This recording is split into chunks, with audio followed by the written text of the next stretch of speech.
They saw you as background noise, chosen one, a footnote in their grand narrative, someone they could dismiss with a casual wave of their hand, the quiet one, the observer, the mouse in the corner who wouldn't dare challenge their carefully constructed hierarchy.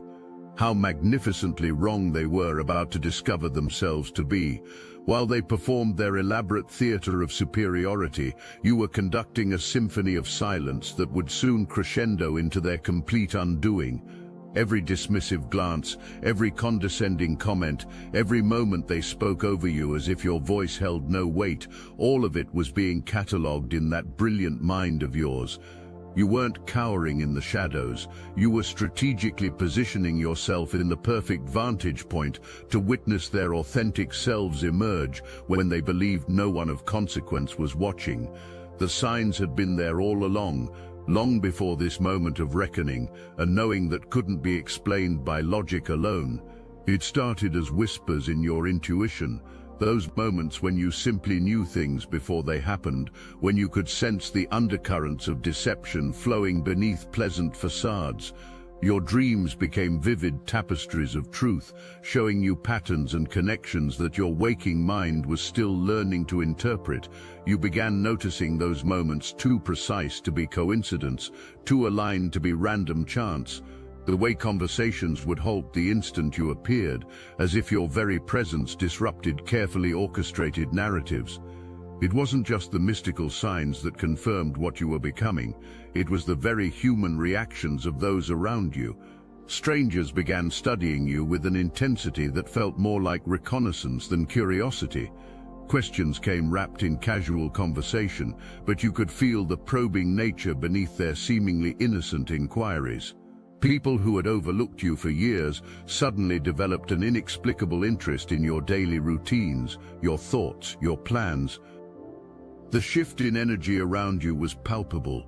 Where once you moved through spaces unnoticed, now you felt eyes tracking your movements, conversations adjusting when you entered rooms, the subtle tension that comes when people realize they're in the presence of someone who sees beyond the veil of their carefully constructed personas.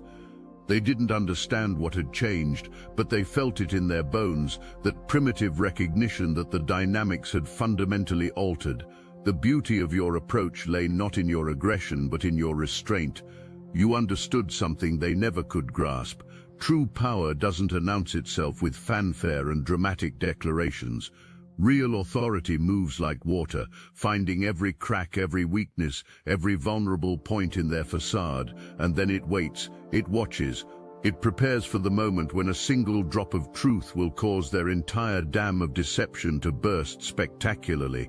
You saw through their manufactured confidence from the very beginning, the way their voices grew slightly higher when they thought they were being challenged. How their hands betrayed them with subtle tremors when their authority was questioned, even indirectly, the micro-expressions that flashed across their faces when they thought no one was analyzing their performance. Every tell, every nervous habit, every compensation behavior, you absorbed it all with the precision of a master strategist studying enemy territory. But here's where your genius truly revealed itself. Instead of exposing them immediately, instead of calling out their inconsistencies in real time, you let them dig deeper. You watched them construct elaborate justifications for their behavior. You observed as they doubled down on their lies, as they recruited others into their web of manipulation, as they built higher and higher towers of self-deception. Each new level of their construction only made the eventual fall more devastating, more complete, more irreversible.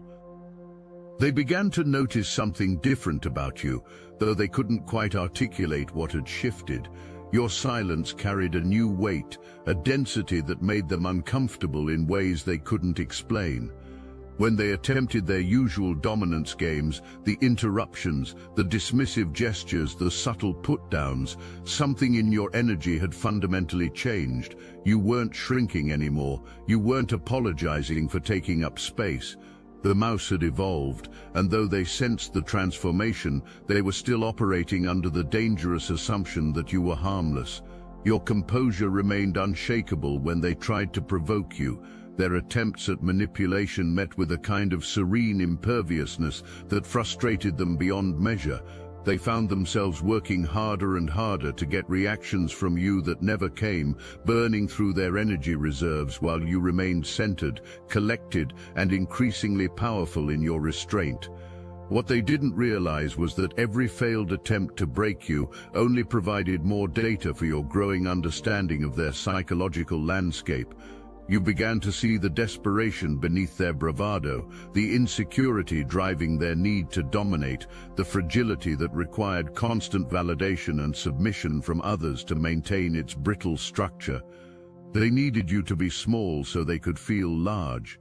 They required your diminishment to fuel their artificial elevation. But you had stopped feeding their addiction, and withdrawal was setting in hard. This wasn't some accident of circumstance or random development in your personality. No, this was something far more profound, something that had been written into the very fabric of your existence long before you took your first breath in this lifetime.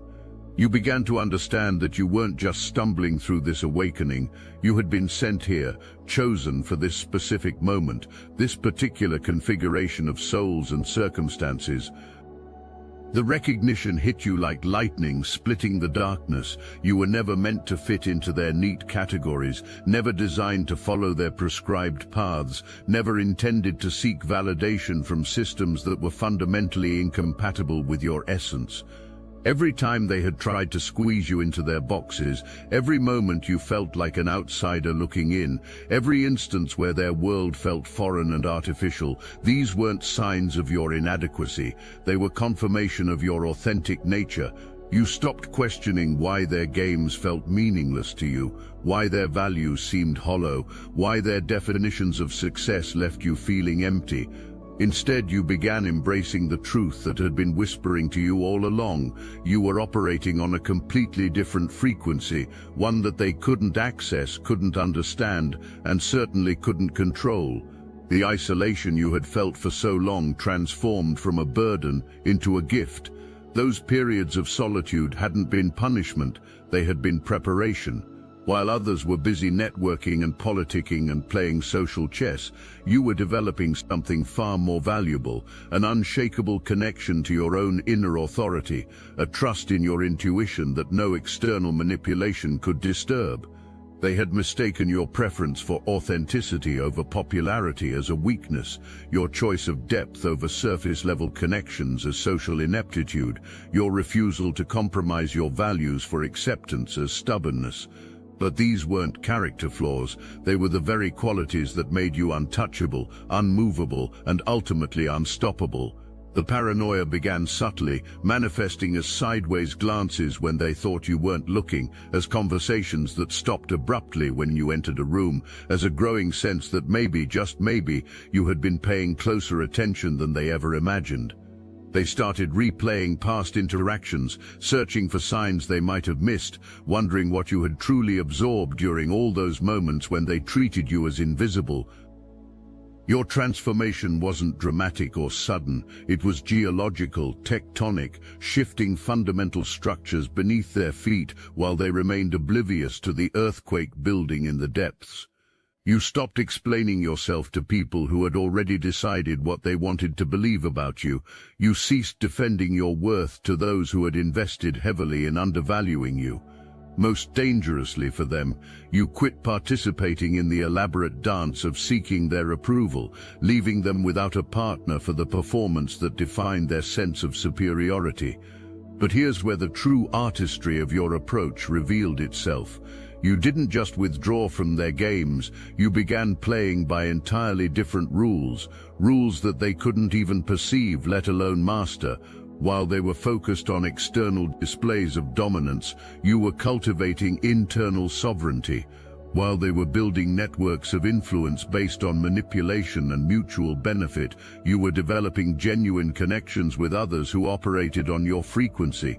We started recognizing your tribe, those rare individuals who didn't need to diminish others to feel powerful, who understood that real strength comes from authenticity rather than artifice, who could sense the difference between someone wearing a mask and someone living their truth. These weren't the people climbing the ladders of conventional success. They were the ones creating entirely new frameworks for what success could mean. In their presence, you felt something you had rarely experienced in mainstream circles, the relief of being fully seen and accepted for who you truly were, not for who you could pretend to be. These connections weren't built on shared interests or mutual advantages. They were forged in the recognition of shared essence, a kind of soul-level acknowledgement that transcended ordinary social dynamics. The contrast became stark. In one world, their world, you had been constantly performing, constantly adjusting, constantly trying to translate your authentic self into languages that diminished rather than expressed your true nature. In this other realm, the one populated by your genuine tribe, communication flowed effortlessly because it was based on truth rather than strategy, on understanding rather than manipulation. This shift in your social orientation didn't go unnoticed. They began to sense that you were accessing something they couldn't reach, connecting with people they couldn't influence, drawing energy from sources they couldn't tap.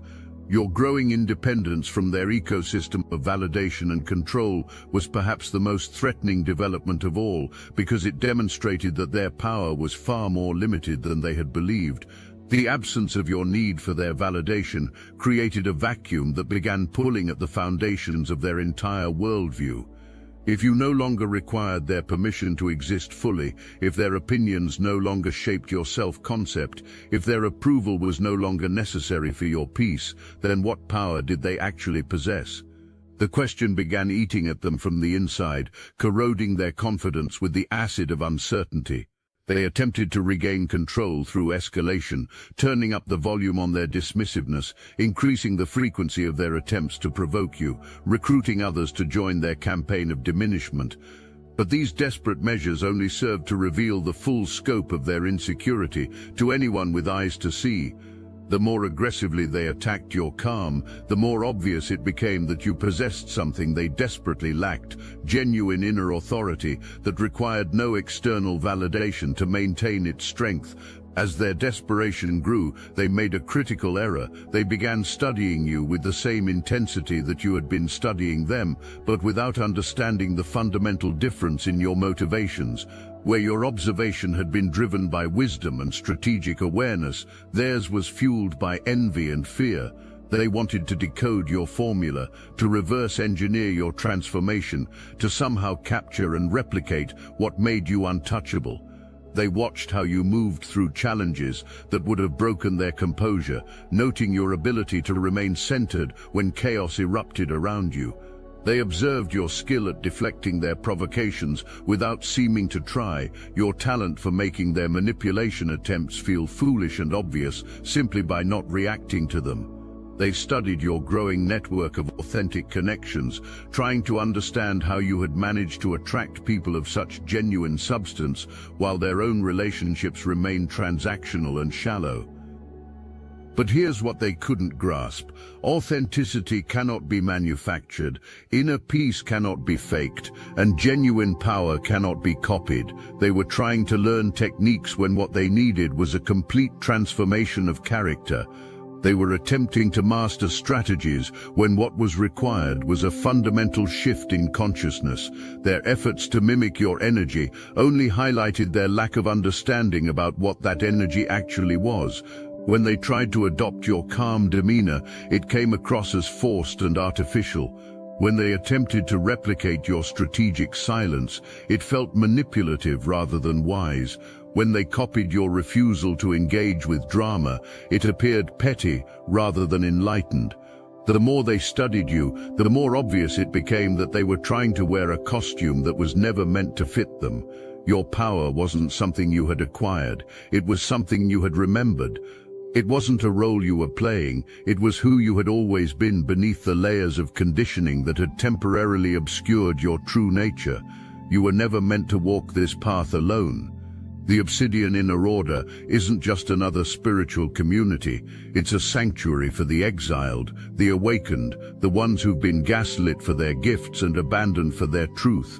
Every week we gather live on Zoom, real people with real faces sharing real stories of transformation. There's a former CFO who embraced their psychic abilities, a seer who broke free from religious oppression, and a healer who survived ritual abuse and found their power. Dozens more join us who understand exactly what you've been through. This is your spiritual family, never gonna give you up, never gonna let you walk through this awakening alone, never gonna scroll past your suffering like it's just content. Your exile from the ordinary world wasn't punishment, it was preparation. For this, for us, for the family that chooses you back. Join the Obsidian Inner Order. Link in description. Meanwhile, you continued evolving at a pace that left them perpetually behind, always trying to analyze yesterday's version of you while you moved into new territories of personal mastery. Every time they thought they had figured out your current level of development, you had already transcended it, leaving them studying shadows while you operated in dimensions they couldn't access. Your silence became your most devastating weapon, not because it was passive, but because it was profoundly active. You were choosing not to engage with their lesser energy, not to descend to their frequency, not to participate in their drama. This wasn't avoidance born of fear, it was strategic disengagement, executed by someone who had finally recognized their true value and refused to negotiate it downward to accommodate others' limitations. The moment of revelation came not with thunder and lightning, but with the quiet devastation of a truth that could no longer be ignored. The recognition hit them like a physical force. You had never been the naive observer they imagined. You had been the scientist studying specimens who were too self-absorbed to realize they were under investigation. Every word they spoke in your presence, thinking you too insignificant to matter, had been recorded in your mental archives. Every strategy they employed, believing you too simple to understand their games, had been analyzed and catalogued for future reference. The beautiful irony became clear. While they were busy trying to manipulate you, you had been conducting a masterclass in human psychology, using them as unwitting subjects. Their arrogance had made them careless, and their carelessness had made them casperant. They revealed their deepest fears, their core insecurities, their fundamental strategies for maintaining control, all while believing they were interacting with someone too powerless to use that information effectively. The scope of their miscalculation was breathtaking in its completeness. They had been so focused on maintaining their image of superiority that they never noticed how thoroughly you were deconstructing their entire operational framework. Every manipulation tactic they employed, you catalogued. Every emotional trigger they attempted to activate, you analyzed. Every power play they executed, you studied with the detached fascination of a scientist, observing predictable behavior patterns. You began to see the tragic limitation of their approach. They could only operate through control, coercion, and artificial evaluation. Without someone to diminish, they had no way to feel significant. Without drama to create, they had no way to feel relevant. Without conflict to manufacture, they had no way to feel powerful. But perhaps the most revealing aspect of their psychology was how they processed your transformation. Rather than recognizing it as evidence of your inherent strength finally expressing itself, they interpreted it as a threat that needed to be neutralized. Your growth wasn't something to celebrate, it was something to contain. Your awakening wasn't inspiration for their own development, it was a challenge to their assumed hierarchy. This response told you everything you needed to know about their character. People of genuine strength celebrate the success of others because they understand that power shared is power multiplied.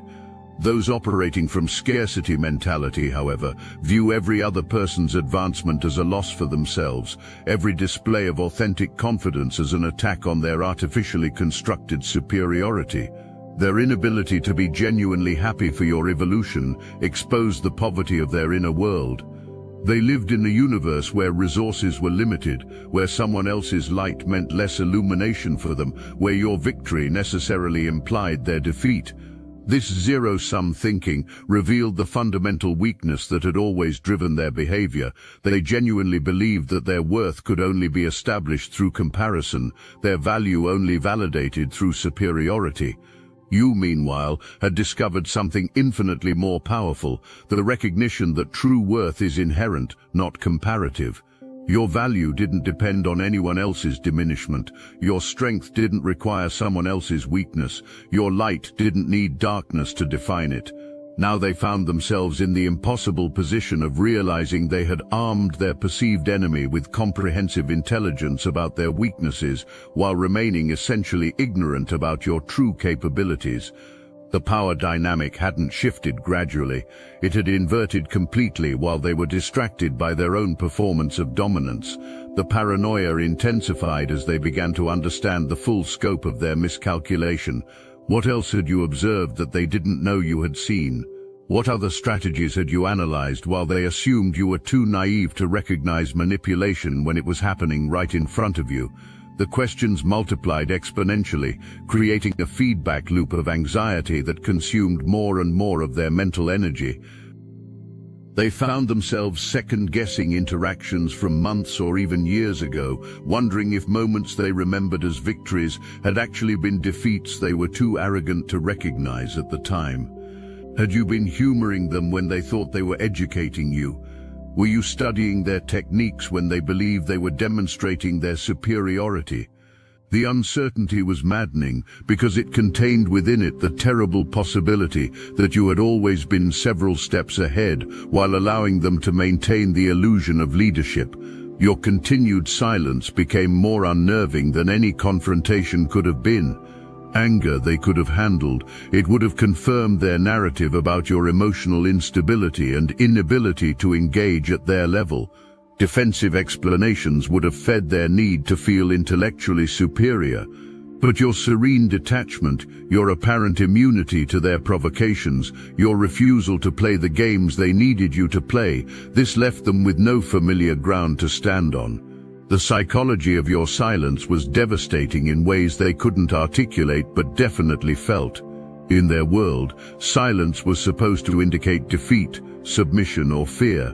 They had built their entire dominance strategy around provoking reactions that would give them material to work with, emotional outbursts they could point to as evidence of instability, defensive responses they could twist into admissions of guilt, angry retorts they could use to paint you as unreasonable.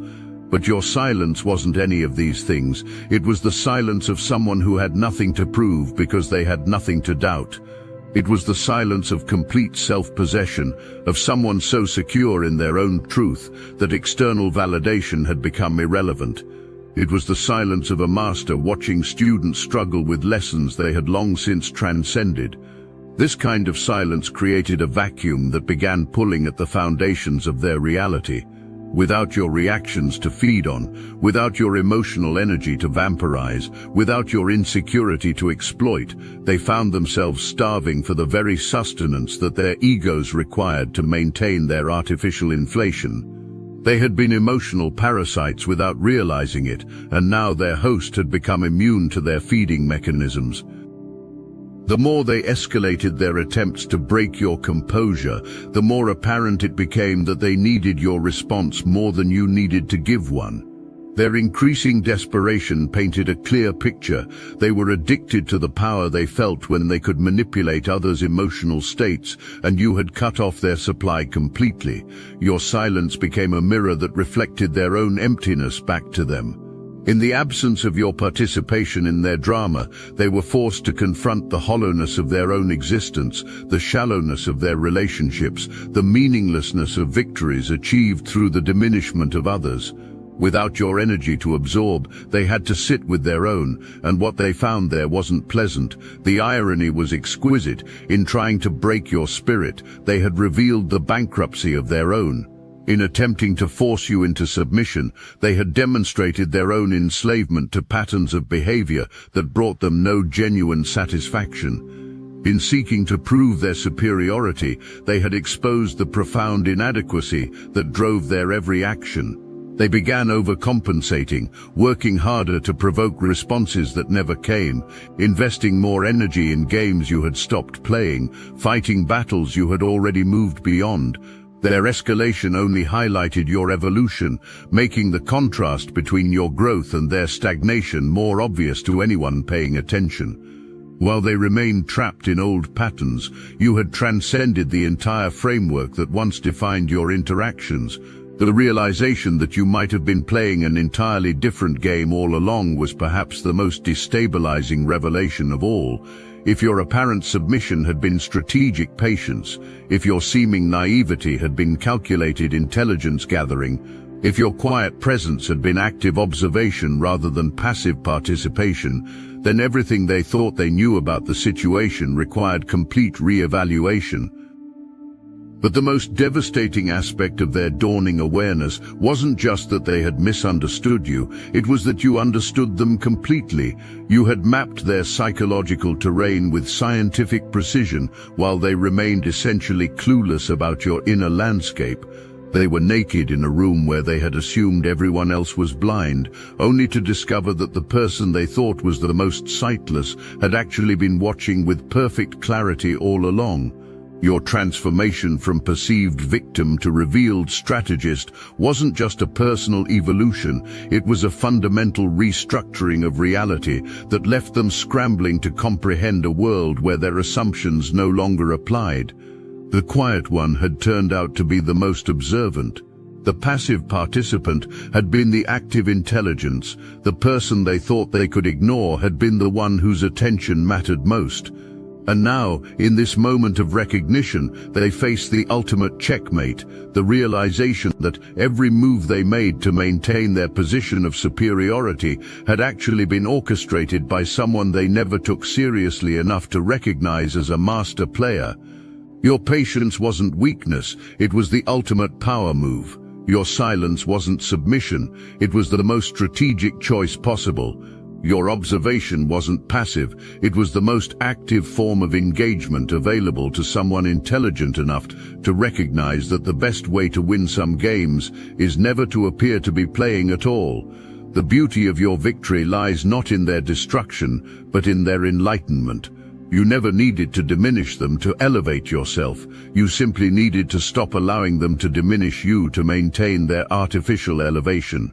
When you withdrew your participation from their hierarchy, the entire structure collapsed, not because you attacked it, but because it was never as solid as they believed it to be. They built their sense of superiority on the foundation of your perceived inferiority, and when you removed that foundation by claiming your authentic power, their entire construction became unstable. You didn't need to fight them, you simply needed to stop supporting the illusion that made their dominance seem real. Now they stand in the rubble of their assumptions, finally seeing you clearly for perhaps the first time. The mouse was never a mouse. The observer was always the one with the clearest vision. The quiet one was gathering the most valuable intelligence. And the person they thought they could control had actually been the one setting the terms of engagement from the very beginning.